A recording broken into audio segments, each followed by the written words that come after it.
You sit there staring at your phone like it owes you closure, replaying the moments, rewriting the endings, hoping silence says what your heart still can't.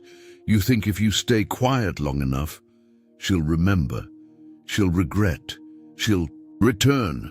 But here's the part that burns the most. She didn't stop talking because she's unsure. She stopped because she's already done, and the silence you're calling strength, to her it's just background noise. This video isn't about blaming her. It's about freeing you from the patterns, the illusions, the quiet desperation of waiting for someone who's already let go. Because healing doesn't begin with her apology.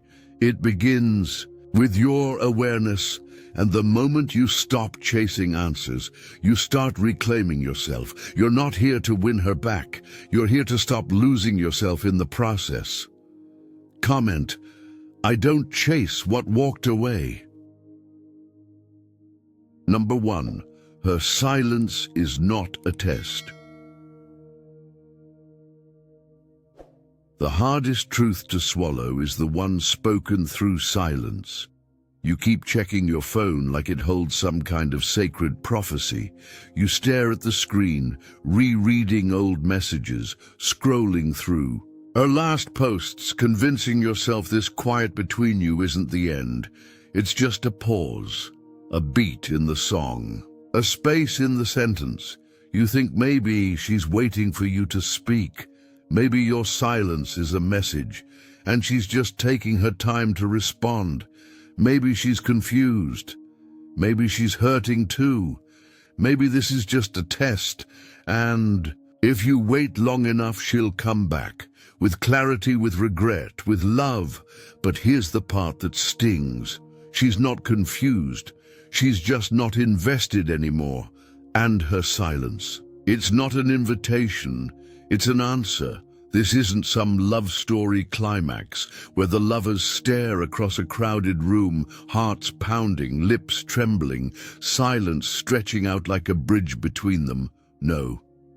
This is the part where she quietly left, and you didn't want to admit it, because if her silence is truly the end, then what have you been holding on to? What was all this waiting for? You keep telling yourself that she needs time, that she's processing, that she's scared. But the truth is, you're the one who's scared.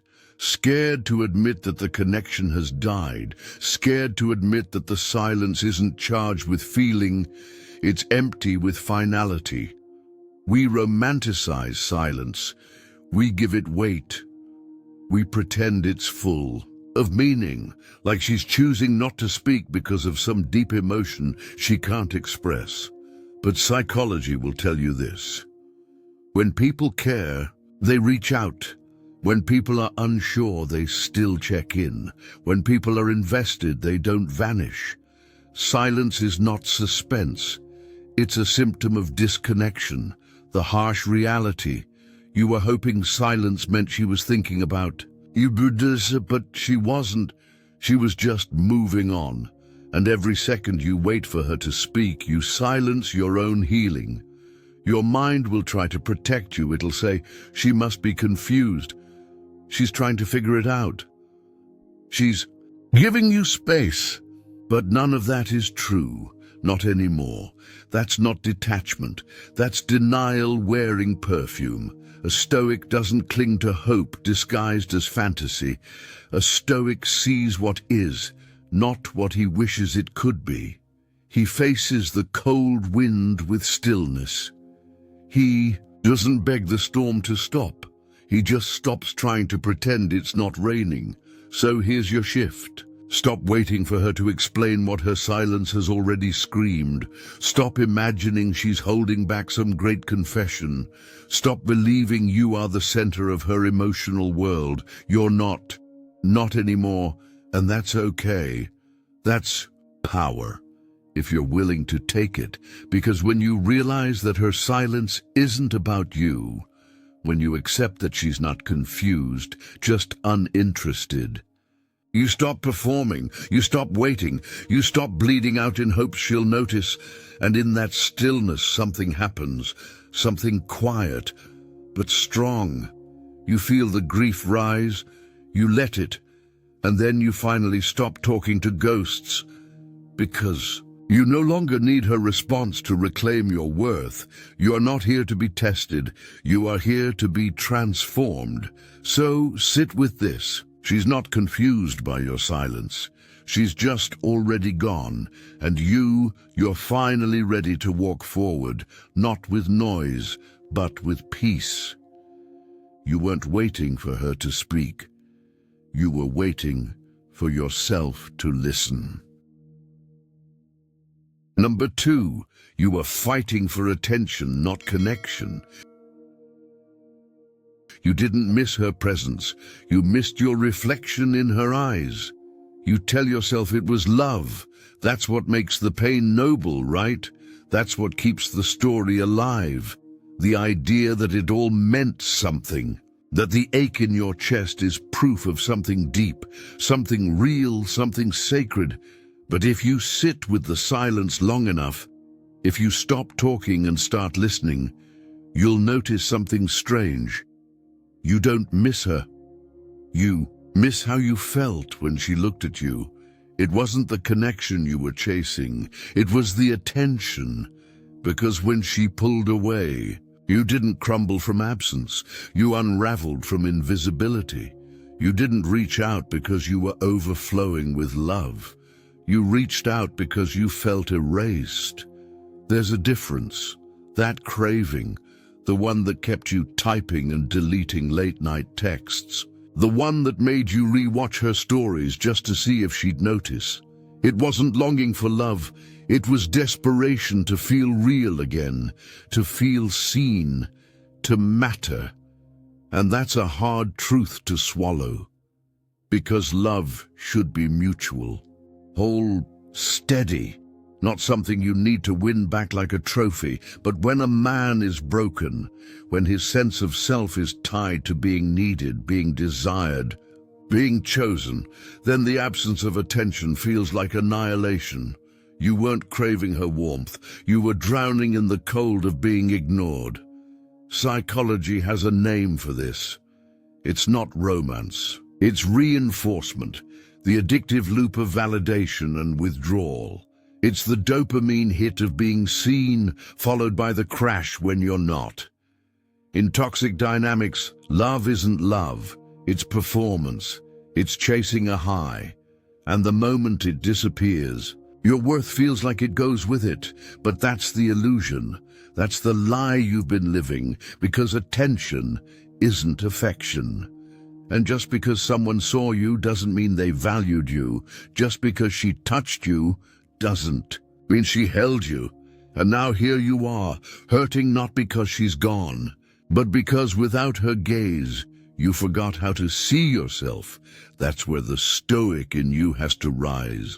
That's where you stop playing the wounded lover and start standing like a man who sees through the fog. She didn't take your worth. With her, you handed it to her every time you needed her reaction to feel whole. And now, you get to take it back, because being wanted is not the same as being loved, and needing to be wanted is the surest way to lose yourself. Sit with this. You were never fighting to reconnect. You were fighting to be remembered, to be relevant, to be someone in her world again. But you are not a background character. You are not a footnote in her script. You are the author of your own damn story. And no one gets to erase your name from the page, not even her. So next time the craving comes, to check her feed, to send that text, to remind her you exist, ask yourself this: am I reaching for her? Or am I reaching for the man I used to feel like when she looked at me? Because here's the truth that finally frees you. You weren't holding onto her, you were holding onto your need to feel wanted. And the moment you see that, you let go. Not with bitterness, not with rage, but with the stillness of a man who finally sees himself, even without the mirror. I don't need her eyes to prove I exist. I see me now, and I am enough. Number 3, silence doesn't heal if it's just a weapon. Real silence doesn't beg to be noticed. It learns to be free. You stopped texting. You stopped calling. You told yourself you were done, that you were rising, evolving, choosing. Peace over pain. You made your silence a flag, something to plant in the ground and say, this is strength, this is dignity. But somewhere in that quiet, you were still listening for footsteps, still checking for a vibration, still watching her shadow in your digital doorway. And every time she didn't knock, your silence got louder, not more powerful, just more hollow.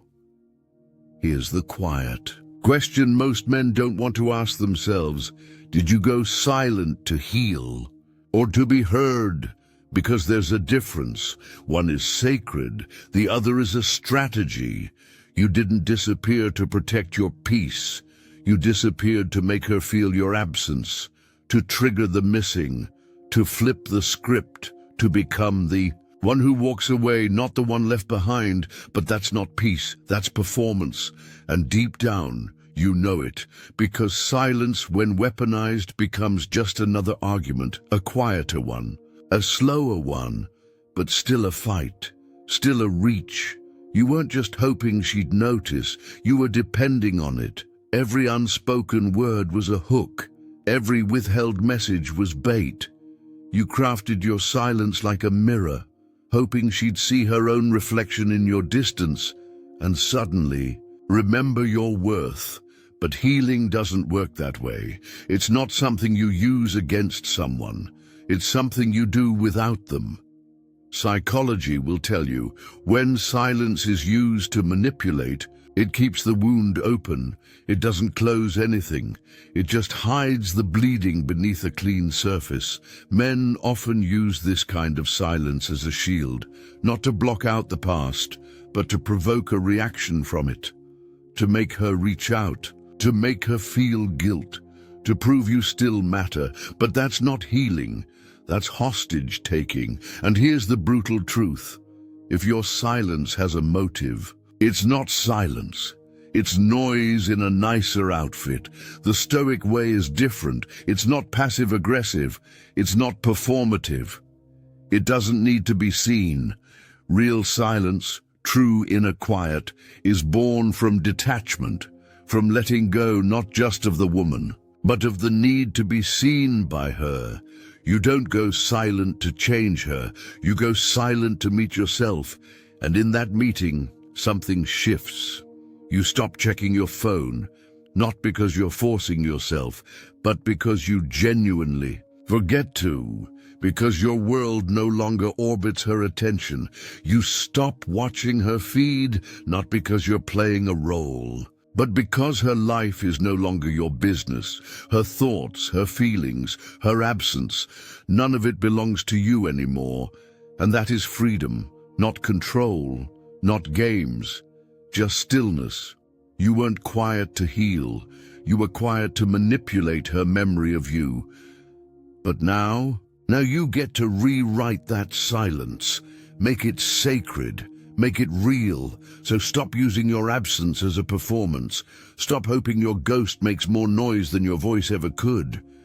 She doesn't feel your silence like you do. She doesn't decode it.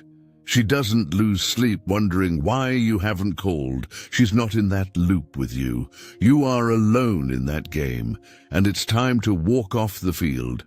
The moment you stop needing her reaction, you return to yourself. The silence becomes light, a weight lifted, not thrown. It no longer demands anything from her. And in that surrender, you find something louder than any message, any post, any silence. You find yourself. I no longer stay quiet to be seen. I stay quiet because I see clearly now.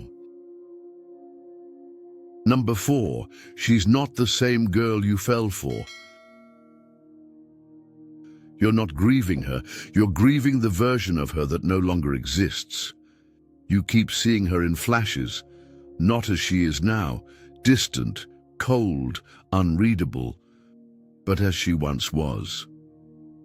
The way she smiled when you weren't looking, the softness in her voice when she said your name, like it meant something, the way she held your hand in public, like the world disappeared around you, that version of her, that moment, that energy, it's the one you keep chasing in your mind. But here's the truth you've been avoiding, even as it stands right in front of you. She's not that girl anymore. She hasn't been for a while. And maybe she was already slipping away while she was still next to you, changing in small, quiet ways, becoming someone else while you stayed loyal to the memory. That's the pain most men carry, not the breakup, not the silence, but the slow, quiet betrayal of watching someone transform into a stranger while you're still loving who they used to be.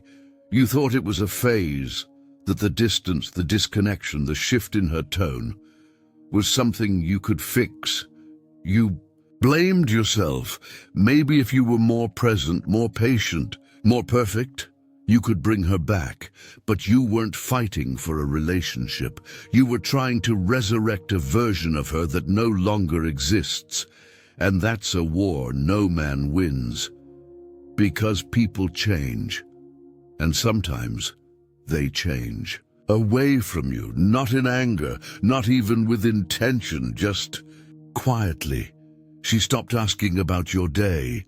She stopped laughing at the things that used to light her up. She started choosing silence over sharing, and eventually she left. But truth is, she had already been leaving. Emotionally, mentally, spiritually. You just didn't want to see it. You stayed loyal to the ghost, to the echo of her laughter, to the warmth of a version that faded months before her body followed. Psychology will tell you this is common. Men often stay bonded to who a woman was, not who she is.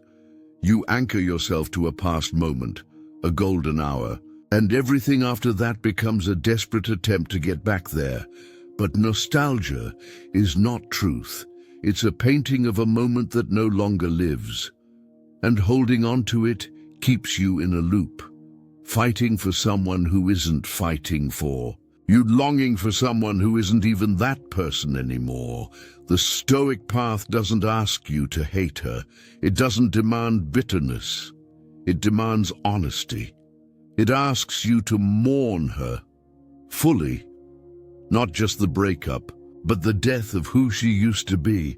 And then it asks you to stop worshipping her shadow, because every time you replay those memories, every time you scroll back and look for the girl who used to call you home, you forget that she chose to become someone else, someone colder, someone sharper, someone who doesn't look. You're back. And that's her right. She gets to evolve just like you do. But clinging to the past version of here is how you stay broken in the present. It's how you keep bleeding from a wound that's already scabbed over on her end. So here's your shift. Stop chasing the ghost. Stop writing letters to a girl who no longer reads your language. Let the memory be what it is, a lesson. Not a destination. She's not confused by your silence. She's just already someone else. And maybe she has been for a long, long time. You just loved her too much to see it. But now you see it. And that changes everything. I don't miss her. I miss the way I felt when she was still someone I recognized. And that's okay. It's okay to mourn, but it's not okay to stay stuck, because while you were clinging to her memory, you stopped building your future. And it's time to begin again, quietly, strongly, without waiting for her to come. Back because the man you're becoming deserves a woman who's here, not a memory that left without saying goodbye. Number 5, your pain isn't proof of love. Sometimes the ache isn't from what you lost, it's from what you refuse to see. You're hurting deeply, and that pain feels like a monument, a towering, immovable thing. You stand beside it, thinking it must mean something. Something sacred, something profound. Because surely, if it hurts this much, it had to be love, right? But here's the truth you don't want to touch. Pain doesn't mean it was beautiful, it just means it left a mark, and not every scar is from something worth remembering. You keep replaying the moments, the highs, the chaos, the intensity that felt like fire but burned everything in its path. You call it passion, you call it love. But was it, or was it a storm you mistook for depth? A cycle of craving, chasing, collapsing, over and over that felt like love, only because it consumed you. Because here's the pattern: when you haven't healed the parts of you that crave approval, you confuse being needed with being loved. You confuse adrenaline with intimacy. You confuse intensity with depth. She pulled you in, then pushed you away. She gave just enough to keep you hoping, then vanished just long enough to make you question your worth. And every time you got her back, you felt alive. Not peaceful, not secure, just not invisible anymore. That wasn't love, that was survival. And yet now, as you sit in the quiet after she's gone, you tell yourself it must have been real, because you're broken. Because you can't stop thinking about her. Because you still feel the weight of her absence like a punch in the chest. But pain is not proof. Pain is not a badge of depth. Pain is not a measure of love's greatness. It's a signal that something inside of you was triggered, that something unhealed in you got exposed. And sometimes the ache you feel now, it's not from losing her, it's from the part of you that always needed her to make you feel like enough. That's where the illusion lives. That's where it tricks you. Because we've been conditioned to think the more it hurts, the deeper it must have been. But deep doesn't mean destructive. Depth isn't measured in chaos, it's measured in consistency, in truth, in peace. Psychology shows this all the time. People get addicted to the highs and lows of toxic love. It mimics depth, it mimics meaning, but it's just emotional volatility, not intimacy. You weren't loved. You were activated, pulled into a loop that your nervous system mistook for belonging. The Stoic would tell you this: don't follow the pain blindly. Don't crown it as evidence of something beautiful. Let it teach you, not trick you. Let it teach you where your boundaries broke. Let it teach you where your worth was handed over like currency to buy scraps of affection.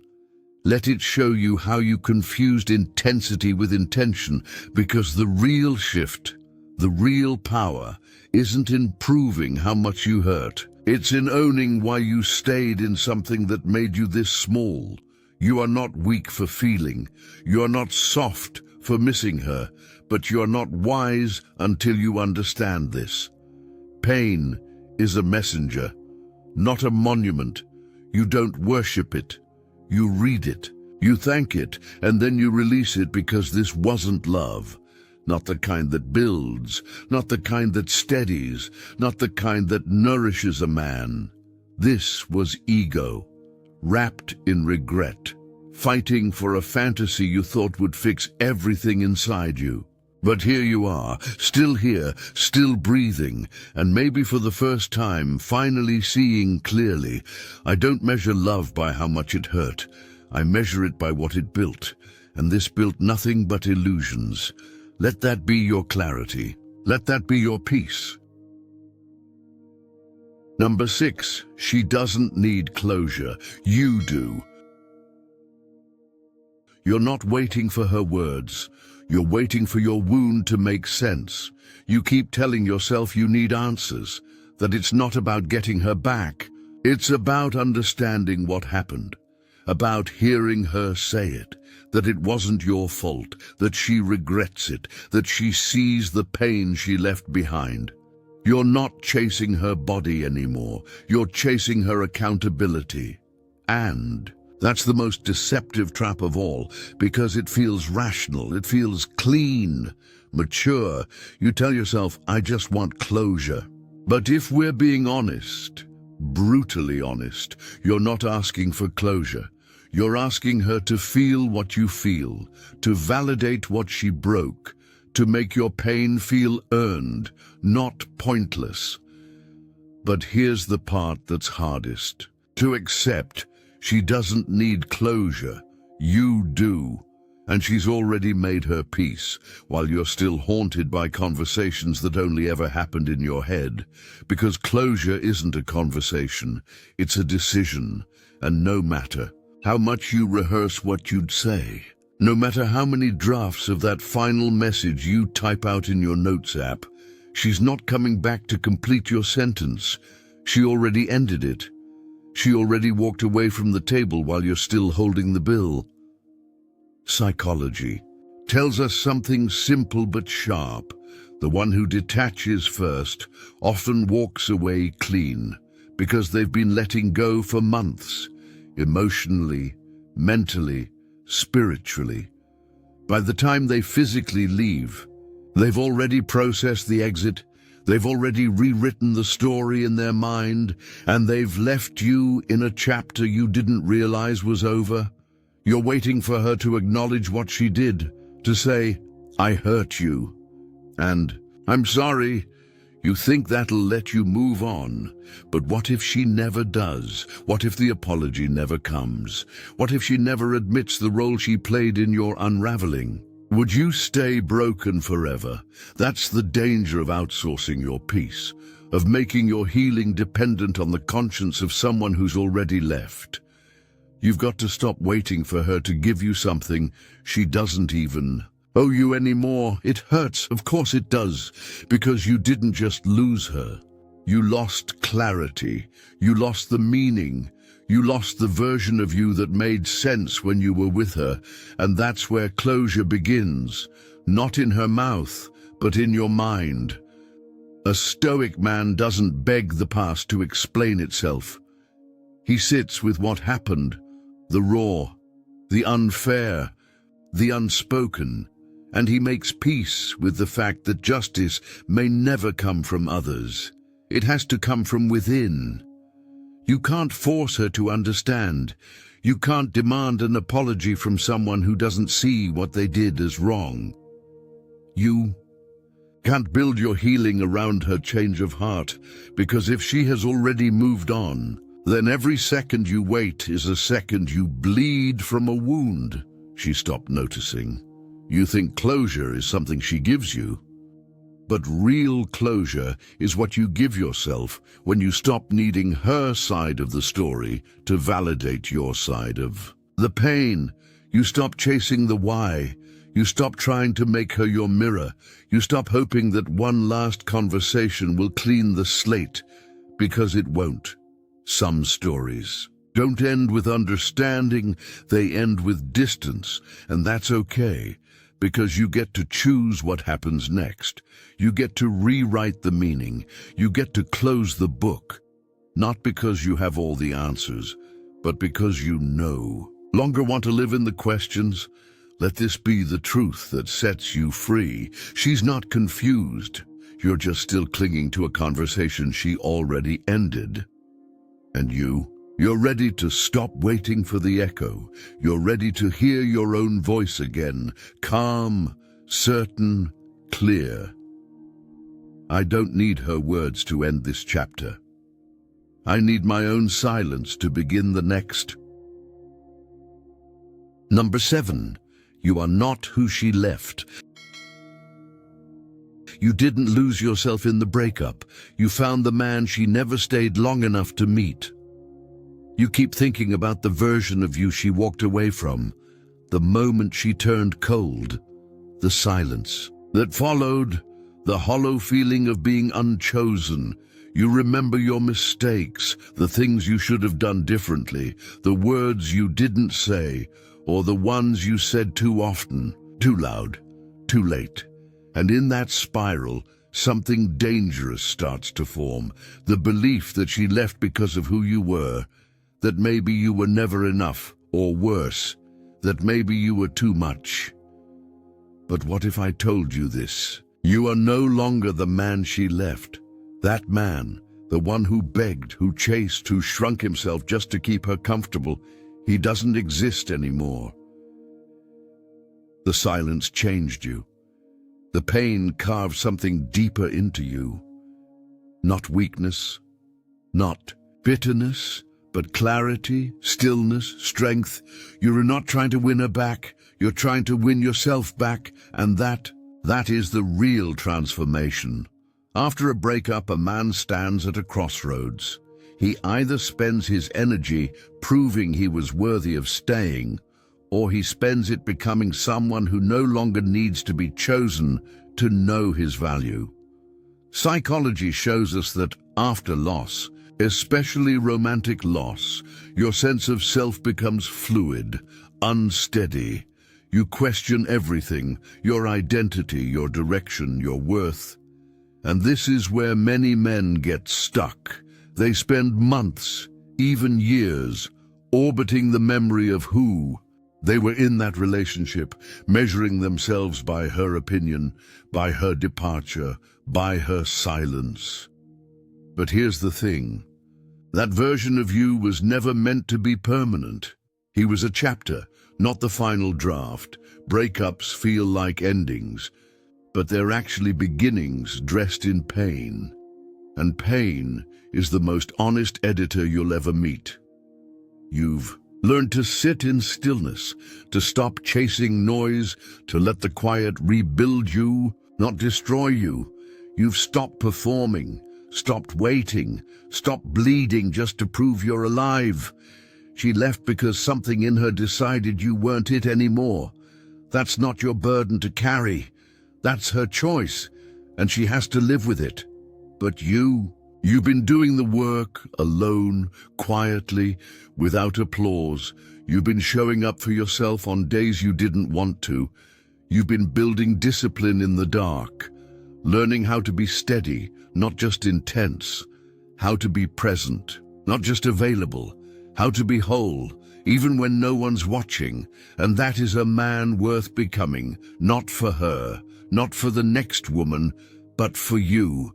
A Stoic understands that no one event defines him, no one departure erases him. She was not your finish line. She was a moment, a lesson, a mirror. She was a chapter, not the book.